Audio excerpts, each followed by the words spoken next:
Olá, pessoal! Sejam muito bem-vindos à 15ª Chamada Nacional. É um prazer enorme estar aqui com vocês. Eu sou a doutora Carol Pimentel, nutricionista, membro do Conselho Consultivo de Nutrição da Herbalife, e hoje a gente vai conversar sobre um tema que eu adoro, nutrição e alimentação saudável. Eu espero que vocês aproveitem muito, utilizem todas as dicas para aderirem a hábitos cada vez mais saudáveis e mais do que isso, motivar todo mundo que está perto de vocês a terem um estilo de vida saudável e ativo.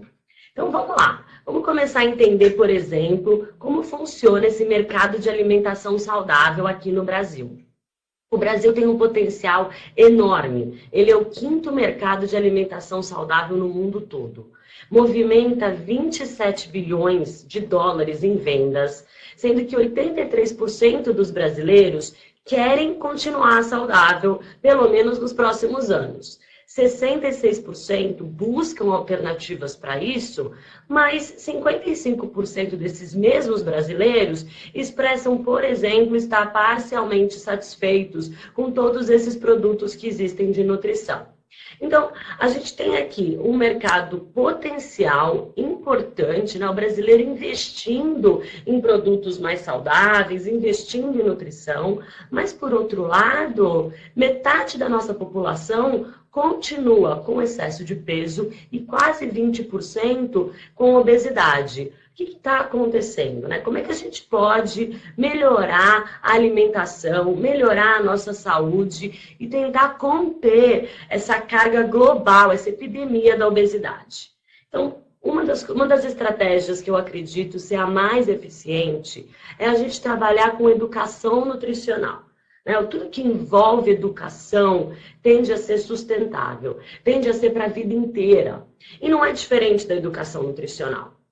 Se a gente for definir esse termo, essa proposta é definida como qualquer combinação de estratégias educacionais, que são acompanhadas por apoios ambientais e, na verdade, se destinam por uma ação voluntária da escolha alimentar e de outros comportamentos nutricionais que estão envolvidos, né, na escolha dos alimentos. Ou seja, quando a gente se educa ou educa, né, algum indivíduo a ter bons hábitos em relação à alimentação, isso faz com que esse comportamento seja intrínseco, ou seja de dentro para fora na hora de escolher alimentos cada vez mais saudáveis e que vão favorecer não só a saúde, mas também o bem-estar.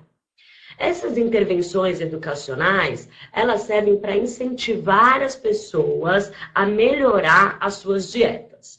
Quando a gente melhora a dieta, quando a gente adere a uma alimentação mais saudável, não só isso reflete na melhora do nosso peso corporal e da composição corporal, mas também na melhora ou na redução do risco de todas as doenças que são associadas ao excesso de peso e à obesidade, como, por exemplo, prevenir a crescente incidência de doenças cardíacas e ainda economizar gastos com a saúde, porque a gente está investindo em saúde, né? E não no tratamento das doenças. Bom, mas nada adianta a gente simplesmente pensar só em alimento, só em alimentação saudável. É preciso pensar num estilo de vida saudável. Então, vários governos do mundo inteiro têm se empenhado em adotar estratégias que são baseadas na orientação para escolher alimentos mais saudáveis. Mas só isso não é suficiente. É preciso que essas orientações para a escolha de alimentos mais saudáveis, elas venham juntas dentro de um contexto, de um estilo de vida mais amplo, que envolve alimentação, envolve atividade física também, e envolve práticas sustentáveis, de acordo com o nosso, também de acordo com a nossa cultura e com o nosso social.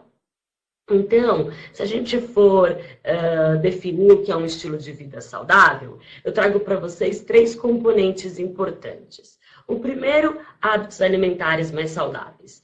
E que essas práticas estejam relacionadas também com um ambiente mais sustentável.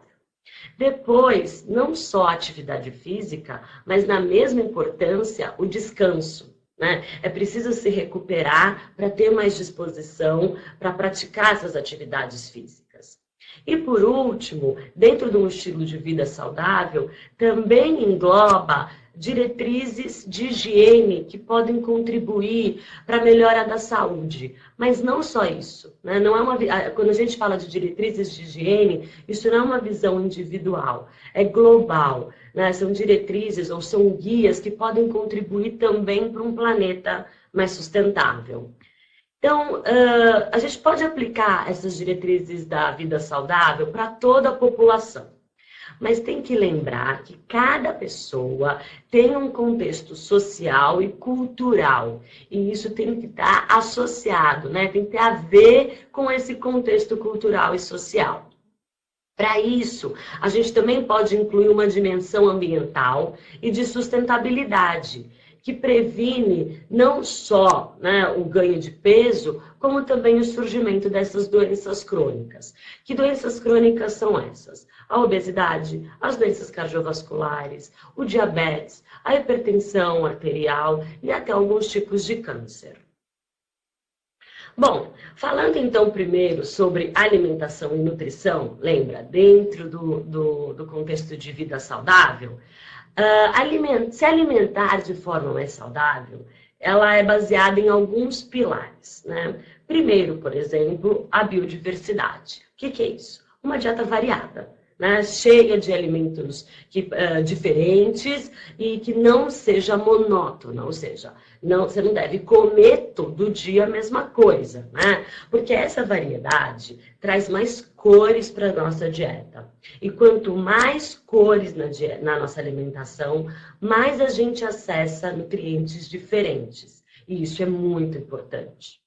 Mas a gente tem que pensar além disso, né? Então, por exemplo, o bem-estar animal, a sustentabilidade nos meios de agricultura e pecuária são importantes também e devem aí compor algum dos fatores que influenciam a escolha dos nossos alimentos. Assim como favorecer, priorizar, né, e divulgar sempre a escolha por alimentos locais e da época, porque eles são mais baratos, né, então o preço é mais justo e mais do que isso, eles também têm um melhor valor nutricional, também são mais nutritivos quando estão na época. A segurança alimentar quer dizer o acesso à boa alimentação, a uma alimentação de qualidade e saudável, que é direito de todos nós, né? Cozinhar em casa, esse é um item que eu adoro, pessoalmente, porque eu também gosto muito de cozinhar, mas não só isso. Só o fato da gente cozinhar e estimular essa prática já é um dos pilares de um hábito de vida mais saudável. Inclusive, tem estudos que mostram que as pessoas que cozinham mais e que amam cozinhar, né, que gostam de cozinhar, elas tendem a ter uma alimentação mais saudável. Então, estimular essa prática é sempre importante.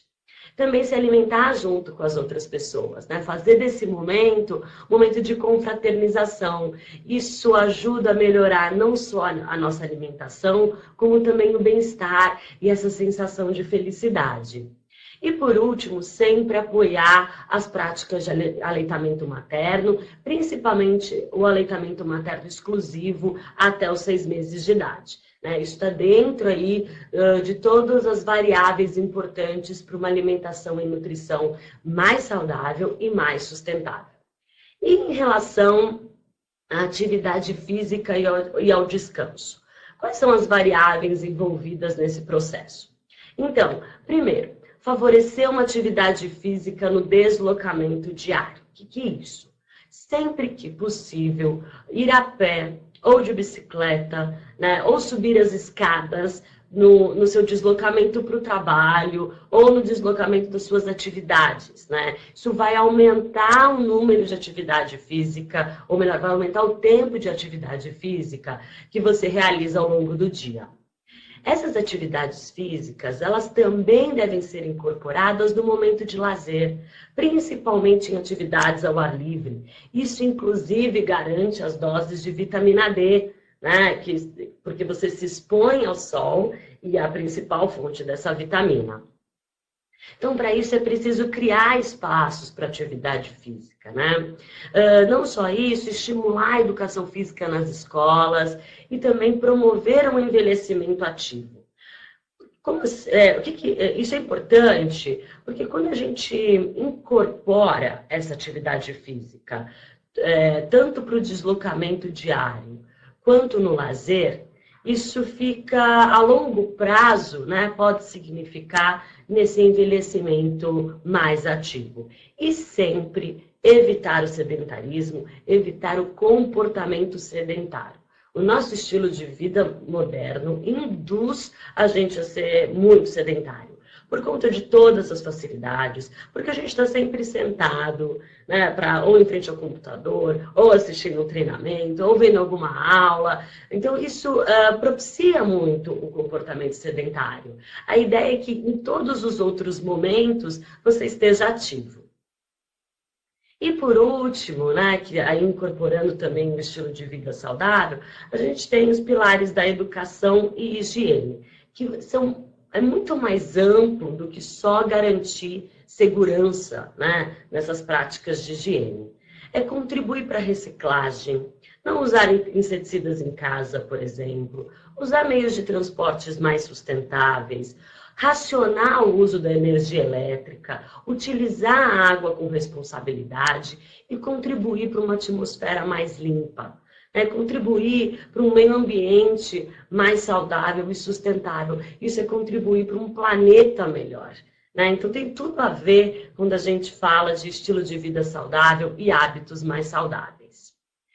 Bom, mas focando agora especificamente em alimentação e nutrição, o que a Organização Mundial de Saúde, né, diz para a gente de como a gente deve se comportar em relação à dieta e à alimentação saudável? Bom, o que é, ou melhor, quais são os indicadores de uma dieta mais saudável? Consumir regularmente, eu diria diariamente, frutas, verduras e legumes, as castanhas e grãos integrais, por exemplo, milho, aveia, trigo ou arroz integral. Em paralelo, as frutas e os vegetais, daí a gente está falando de verduras e legumes, exceto batata doce, mandioca, né, outras raízes muito ricas em amido, essas não são classificadas nesse grupo, elas são classificadas no grupo dos cereais, que também são importantes, mas não entram nessas quantidades. Então, frutas e verduras, elas devem ser consumidas aproximadamente 5 porções por dia, o que vai dar por volta de 400 gramas de fruta, verdura e legume todo dia. Não é fácil atingir essa recomendação, eu reconheço. Por isso é preciso planejamento. E sempre escolher alimentos e preparações cuja base são feitas por esses alimentos. Aí a gente consegue, né, ficar próximo aí do consumo recomendado. Em relação aos açúcares, a ideia é limitar o consumo de açúcar para até aproximadamente 10% da ingestão total de energia. Como assim? Isso equivale mais ou menos a 50 gramas de açúcar ou 12 colheres de chá para uma pessoa que consome 2.000 calorias. Você deve estar pensando, mas isso é muita coisa. Mas a gente tem que ter atenção que esse açúcar não é só o açúcar adicionado, aquele que a gente coloca no cafezinho, por exemplo. Não, é um açúcar que já está contido em muitos alimentos. Então é preciso ter atenção ao rótulo, né, para limitar sempre esses alimentos que contêm uma alta ingestão, ou uma alta quantidade de açúcar. Eu falei em 10%, mas hoje a Organização Mundial de Saúde diz para a gente que o ideal é limitar a 5%, ou seja, a metade ainda desses valores de açúcar adicional. Então, não é para excluir um docinho, né, que faz todo sentido no momento mais agradável, numa hora de comemoração, não é isso. Mas é ter atenção sempre aos alimentos que são ricos em açúcar e restringir, né, moderar esse consumo. Em relação às gorduras, o ideal é que elas fiquem por volta de 30% da dieta. Então, não fica atento muito nesses valores, 30%, 10%, né? Porque as porções que a gente vai falar a seguir já contemplam essa distribuição. O importante aqui é você lembrar que as gorduras, elas devem, o consumo de gorduras deve ser sempre mais saudável. O que eu quero dizer? Gordura boa. E aonde estão essas gorduras boas, ou também conhecidas como insaturadas? Estão nos peixes, nas frutas como o abacate e o açaí, nas nozes e nas castanhas em geral, nos óleos de canola, girassol, soja e principalmente o azeite de oliva, que além dessa gordura insaturada, também tem outros compostos que fazem muito bem à nossa saúde. Então, sempre escolher alimentos com esse tipo de gordura e evitar aquelas gorduras que são saturadas, por exemplo, carnes muito gordas, queijos muito amarelos, né? A banha de porco, o óleo de coco também tem que ser usado com moderação, né? Então, deixa esses alimentos para quando eles fizerem sentido numa refeição de final de semana ou de uma data comemorativa, daí eles têm aí o seu lugar. Mas diariamente a gente sempre deve preferir essas gorduras mais saudáveis e evitar as chamadas gordura trans. Essa informação a gente também escolhe, também acessa lendo o rótulo dos alimentos. Tem que evitar a gordura trans porque ela está relacionada com o aumento da doença cardiovascular, principalmente, com o aumento do colesterol ruim. Então, evitar esses alimentos que são de panificação, por exemplo. Então, a pizza congelada, alimentos fritos, margarinas. Existem opções desses alimentos livres de gordura trans. Então, é sempre importante olhar o rótulo, né? E sal, né? A hipertensão atinge muitos da nossa população, muitos indivíduos da nossa população. Então, o consumo do sal, ele também tem que ser de maior atenção. O que a Organização Mundial de Saúde preconiza é consumir aproximadamente 5 gramas de sal por dia, que equivale a 1 colher de chá.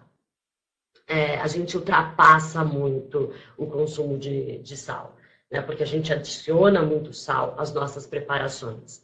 Então é preciso não só moderar o que a gente vai adicionar de sal nas nossas receitas, como também tirar o saleiro da mesa, né? Evitar essa adição de sal por adição. E aí, um exemplo de um padrão de dieta que segue todas essas diretrizes que a gente comentou aqui, né? Que eu comentei aqui com vocês, que é a dieta mediterrânea. Né? Ela tem uma proporção, uma distribuição de alimentos que vai muito de encontro com todas essas diretrizes que a gente conversou até agora. E o que a gente precisa fazer? Adaptar a dieta mediterrânea aos alimentos brasileiros. Porque lembra, é preciso escolher esses alimentos locais, sazonais, porque eles contribuem não só para uma melhor nutrição, mas também para um planeta mais sustentável, né? Então a ideia aqui é utilizar os conceitos básicos da dieta mediterrânea, porque ela é muito rica em nutrientes e favorece a nossa saúde, mas incorporar ou substituir por os alimentos brasileiros. Então vamos ver.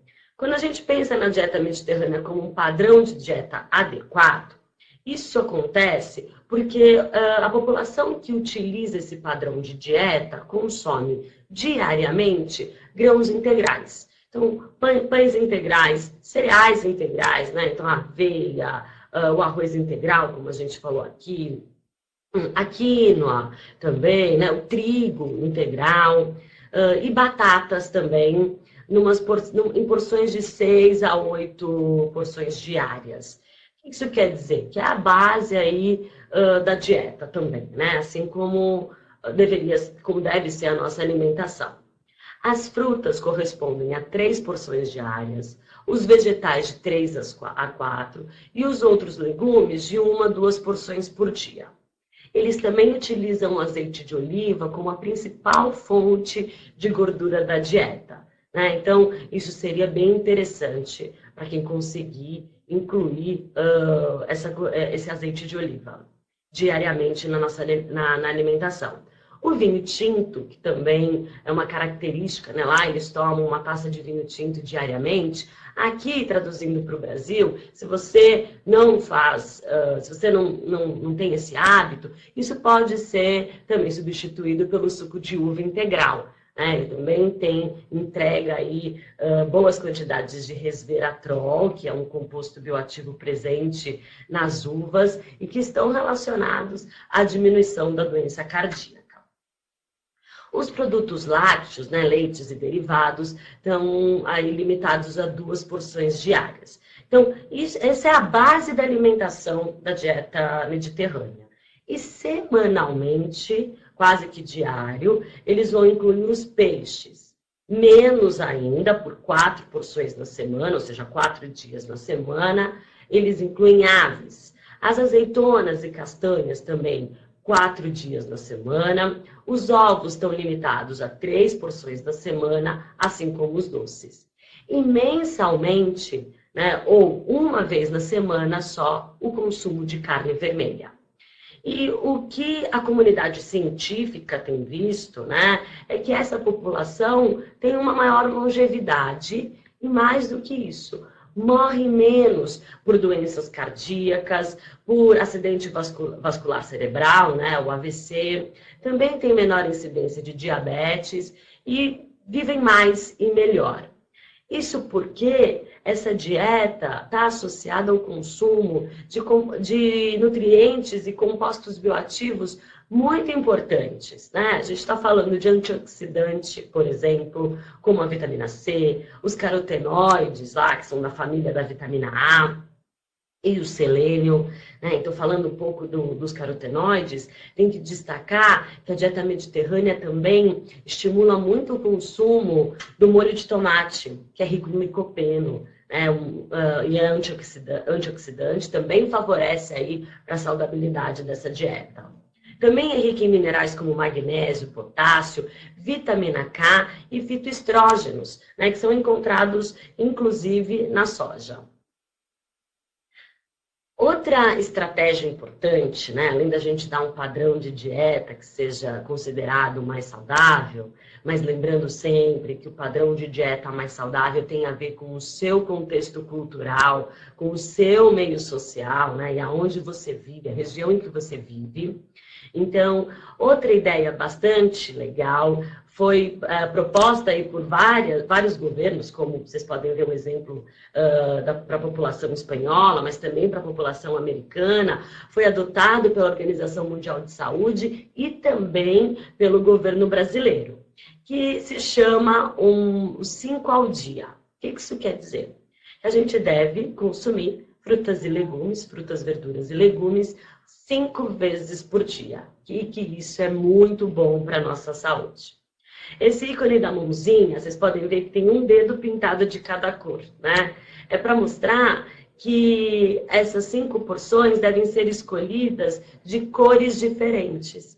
Eu falei, já conversei aqui sobre isso, que cada cor acessa um nutriente diferente. E quanto mais a gente vai variar essa dieta, melhor para acessar todos os nutrientes diferentes. Então, o objetivo desse programa é melhorar os hábitos alimentares da sociedade e aumentar o consumo por pessoa de frutas e vegetais frescos, né? Aumentando, então, o consumo desses alimentos por toda a população.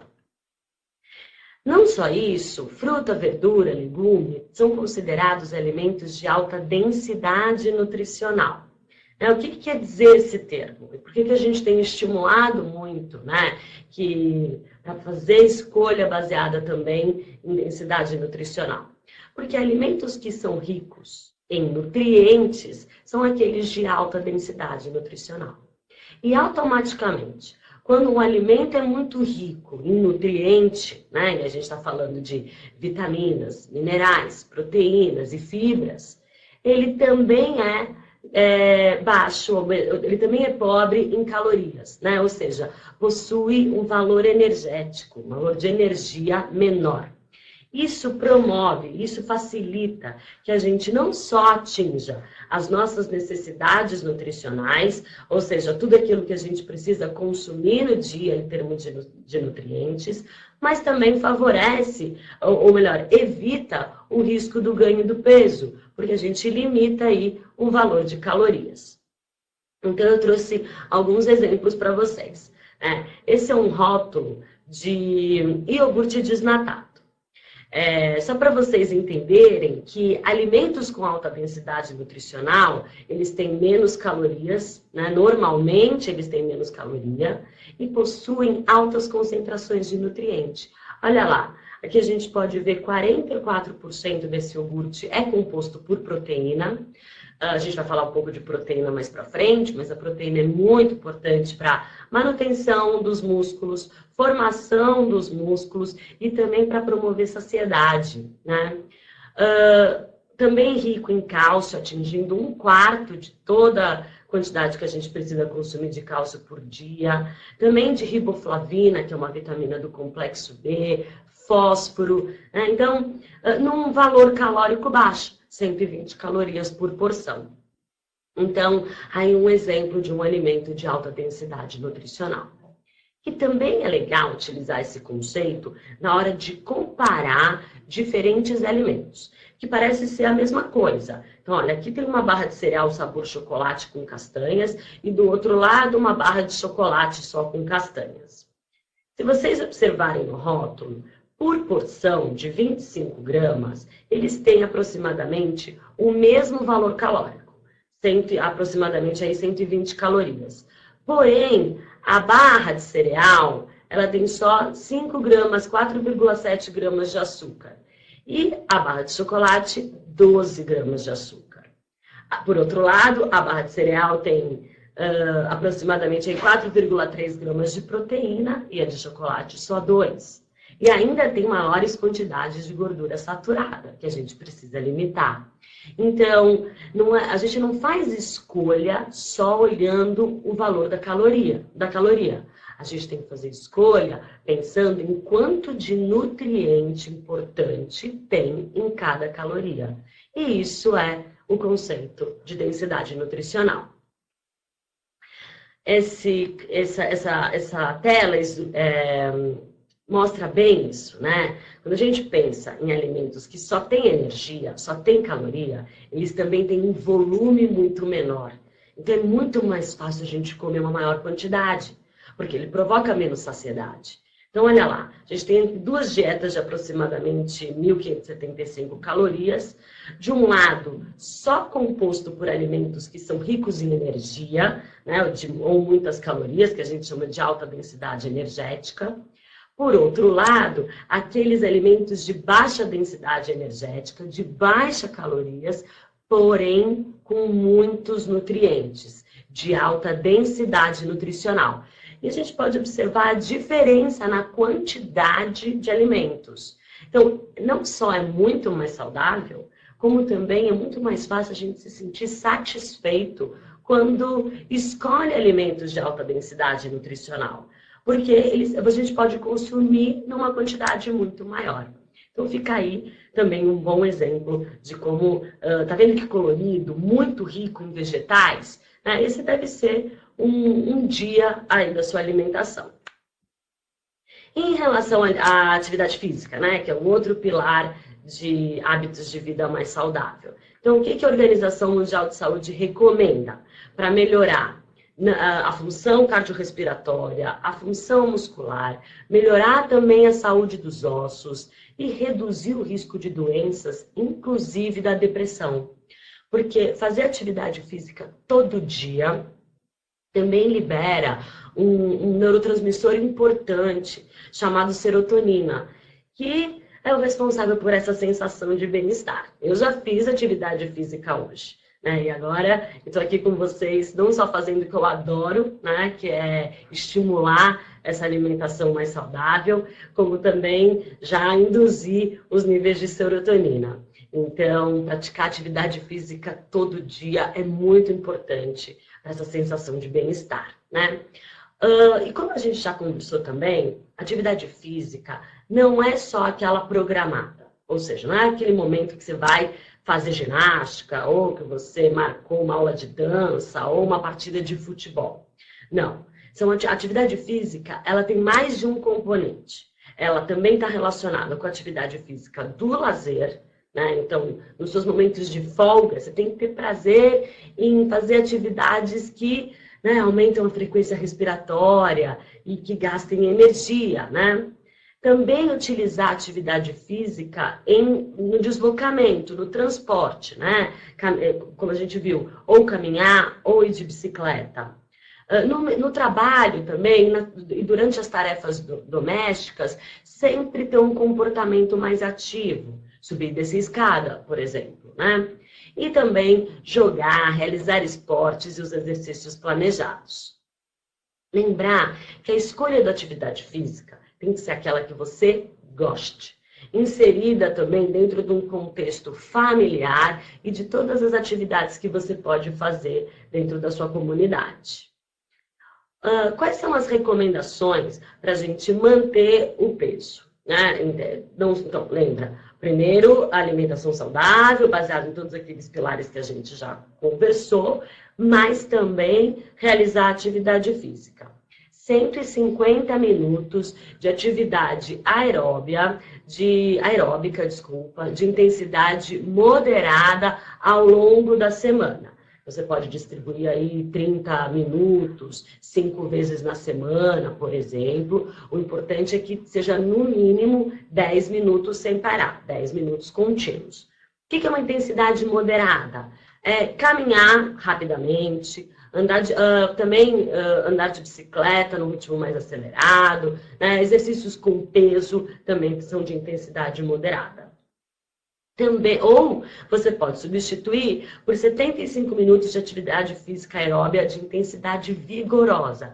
É aquela que a gente transpira bastante, que eleva muito a frequência respiratória. Então, uma aula de dança, como eu já comentei, ou uma partida de futebol, né? Ou uma aula de spinning, né? Que é aquela aula de bicicleta, onde a frequência cardíaca é bem elevada. Então, daí você deve realizar 75 minutos por semana, ou 150 moderada, ou 75 vigorosa. Lembra, pelo menos 10 minutos contínuos por dia.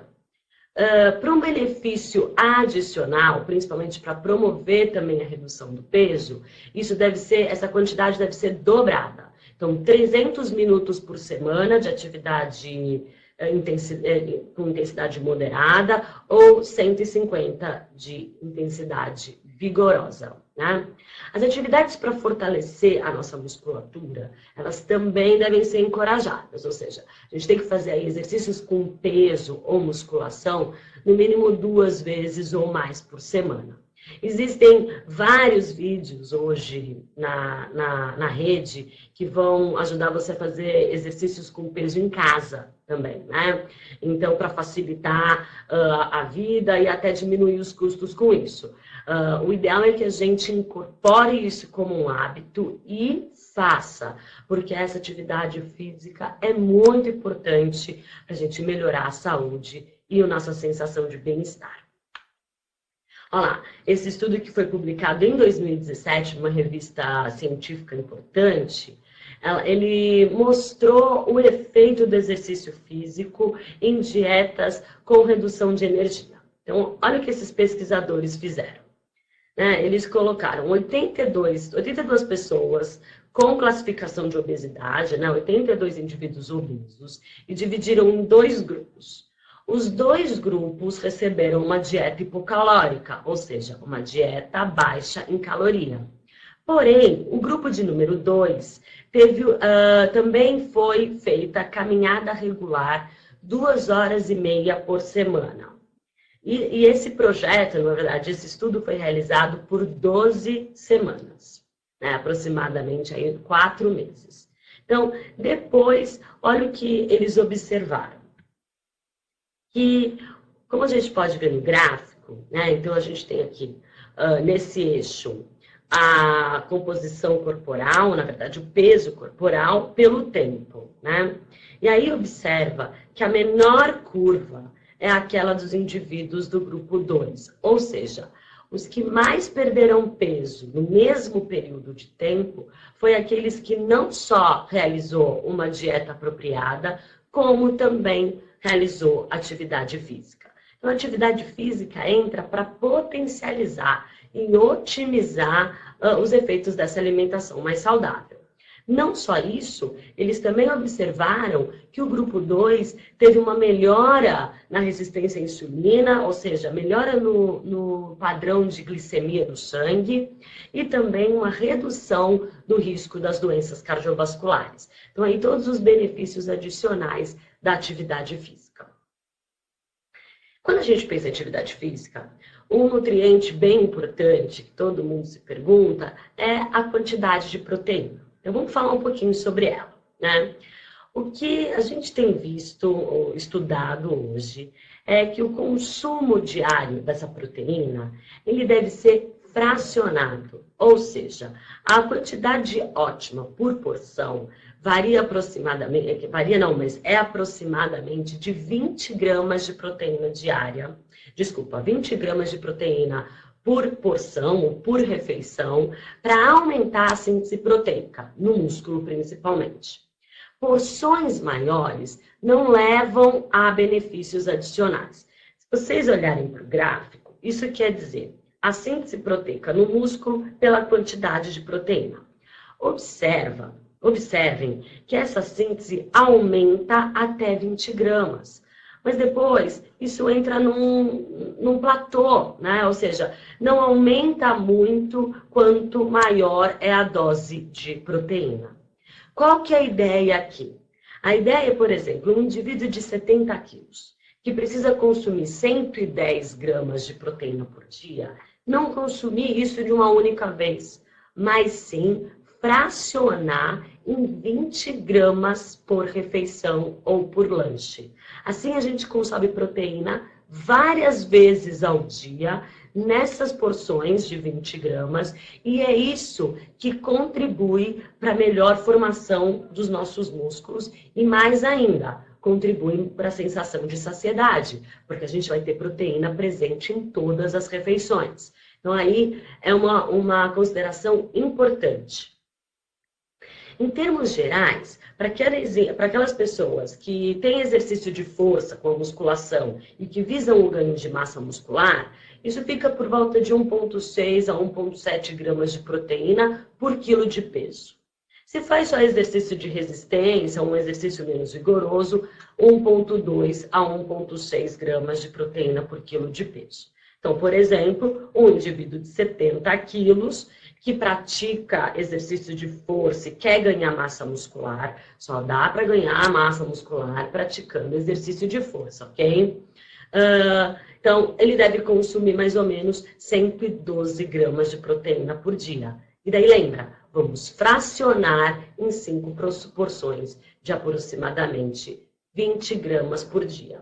Consumir essas 20 gramas por dia também antes de dormir é legal, é importante, porque também estimula a síntese proteica e melhora todo esse balanço para recuperação, para o outro dia de treino, né? Aqui eu passei vários números para vocês. Tem que lembrar que essa avaliação individual, ela deve ser feita com acompanhamento de um nutricionista ou um médico, né? É sempre bacana a gente usar os profissionais para acompanhar e embasar aí toda a quantidade, quando a gente pensa numa avaliação individual, tá? De maneira geral, pensa que se você for escolher um alimento ou um suplemento de proteína, fracionar ao longo do dia. E para ter mais disposição, né? Porque, poxa, para fazer o planejamento de toda a alimentação diária, para contribuir para um mundo mais saudável, né? E para fazer atividade física todo dia, é preciso muita energia, é preciso muita disposição também. Um dos nutrientes aí, ou uma das substâncias que são relacionadas por dar mais disposição ao nosso organismo é a cafeína, por exemplo, né? Ela reduz a percepção de fadiga, ou seja, a gente se sente um pouco menos cansado e isso ajuda a prolongar o tempo do exercício. Aqui, alguns alimentos, né? Então, por exemplo, o café coado pode chegar até 200 miligramas por porção, mas fica por volta aí de 120 miligramas de cafeína por porção de 200 ml. Então, é um copo de 200 ml, é um copo grande, tá? Isso vai dar mais ou menos aqueles 5 cafezinhos ao longo do dia. E nessa proporção, isso não ultrapassa a recomendação máxima de cafeína diária, que fica por volta de 400 miligramas. Então, vale a pena investir também nesses alimentos, em produtos que contenham cafeína, para dar mais disposição. Lembra que a cafeína, né, a resposta à dose de cafeína é muito individual. Então, tem indivíduos que ficam superativos com baixas doses, tem outros que precisam de uma dose maior para se sentir mais disposto. Então, vale a pena, né, se conhecer, experimentar e usar aquela dosagem que te deixa mais disposto, mas também sem desconforto. O chocolate é uma opção, né? Principalmente esse chocolate 70% cacau, que contém menos açúcar, né? Para a gente limitar aí o consumo de açúcar. O guaraná também é uma boa fonte de cafeína, o pó de guaraná. Também os chás, como o chá de erva mate. Então, aí uma ideia de como incluir esses alimentos ricos em cafeína. Não só isso, não para dar mais disposição, parece que a cafeína também deixa a gente um pouco mais esperto, né? Ou seja, mais atento, né? Ela é considerada a substância que tem uma ação no nosso sistema nervoso central mais consumida no mundo inteiro. Olha lá, nos Estados Unidos, isso fica por volta de 300 miligramas por dia, que dá mais ou menos uns 4 cafés expressos. Os adolescentes chegam a consumir 100 miligramas por dia. Na Europa, esse consumo varia de 37 até 319 miligramas por dia. E aqui no Brasil, a gente só consome 115 miligramas por dia, que é uma xícara só, uma xicrinha, né, de café expresso. Então, aí, o nosso consumo diário não ultrapassa o limite permitido.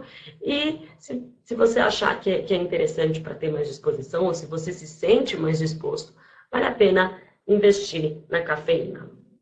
Não só na cafeína, mais importante ainda, quando a gente pensa em atividade física, em muita hidratação. Né? O nosso corpo é constituído basicamente por água, e hidratação é a quantidade de água que existe no nosso corpo, que a gente precisa manter todo dia, né? Diariamente. Então, olha lá. Por que a gente precisa manter esse nível de hidratação? Porque a desidratação, a perda de líquidos é muito prejudicial. Então, ela prejudica a performance, principalmente durante atividades físicas mais prolongadas e principalmente quando o clima está muito quente. Também diminui o nosso desempenho mental e cognitivo, além de a gente poder apresentar alguns sintomas, como cãibra, ou exaustão, ou até a concentração muito baixa de sódio no nosso corpo, que dá um desconforto, né, e pode levar a complicações mais sérias, né, e aumentar a temperatura corporal. Então, aqui, atenção principal à hidratação, principalmente nos dias mais quentes, né? E como a gente deve repor esses líquidos, pensando principalmente no contexto da atividade física. Antes do exercício, de 250 a 500 mililitros de água, aí umas 2 horas antes, mas se você se sente bem, pode ser também até 30 minutos, 20 minutos antes da prática de atividade física. Durante o exercício, né, iniciar a ingestão nos primeiros 15 minutos e depois continuar bebendo água ou líquidos de 15 a 20 minutos, que vai variar de acordo com o tempo de atividade física. Depois do exercício, sempre lembrar de continuar bebendo líquidos para compensar todas essas perdas. E se o exercício durar mais de 1 hora, é importante que tenha uma solução também com eletrólitos, como sódio, né? Então, é importante essas bebidas para atividade física, quando ela for maior do que 1 hora. Ó, já vou até tomar um pouco de água para garantir essa hidratação. Bom, para finalizar a nossa conversa, né, ter disposição no dia a dia, né, ter energia, sentir essa vitalidade é fundamental para que a gente possa ter um hábito de vida mais saudável, né, porque isso dá mais motivação. Então, lembre-se sempre desses 3 pilares. Relaxa também, né? A gente não precisa ficar preocupado com tudo que vai comer, com o tempo que vai fazer atividade física, não. Isso tem que estar encaixado na sua rotina, tem que ser uma coisa mais natural, né? Então, e lembrar que é sempre um pouquinho todo dia. Mas todo dia também você pode se perguntar, né? Minha alimentação, ela está equilibrada? É um pilar fundamental para a gente ter mais disposição. Fiz atividade física, qualquer tipo de atividade física, né? Aquela que eu gosto, também vai te dar mais disposição. E, principalmente, durma bem, descanse, né? Estar descansado é o que mais aumenta a nossa disposição, a nossa sensação de bem-estar. Né? Porque assim, quando a gente está mais descansado, mais disposto, a gente consegue realizar todas as nossas atividades e contribuir sempre para um estilo de vida mais saudável, mais ativo. Eu espero que vocês tenham gostado desse treinamento. Eu espero que vocês consigam aderir a todas essas dicas que eu conversei com vocês aqui. Contem sempre comigo. Muito obrigada pela presença de vocês. E não se esqueçam, agora, no final desse treinamento, de acessar e responder a pesquisa de satisfação. Muito obrigada, foi um prazer muito grande e até uma próxima.